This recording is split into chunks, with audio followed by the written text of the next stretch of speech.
প্রিয়ান্তি মণ্ডল। আমি এবছর ঢাকা বিশ্ববিদ্যালয়ের বি ইউনিটে প্রথম স্থান অর্জন করেছি। আর বিশ্ববিদ্যালয়ে ভর্তির জন্য ইংলিশ খুবই গুরুত্বপূর্ণ, বিশেষ করে ইংলিশ রিটেন।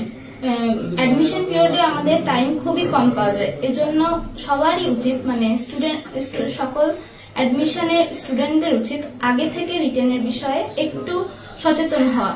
এজন্য বিভিন্ন বই আছে, বাট বইতে আমার মনে হয় না কোনো সাহায্য হয়, কারণ বই তো যদি প্র্যাকটিস না করি রিটেনের কোনো উন্নতি হবে না। সেজন্য আমি যা করেছিলাম, আমি অ্যাডমিশন টাইমে হাসান জামান ভাইয়ার রিটেন কোর্সে ছিলাম এবং ভাইয়ার ক্লাসগুলো নিয়মিত করতাম রিটেনের জন্য, কারণ আমার রিটেনের দিকে একটু দুর্বল ছিল।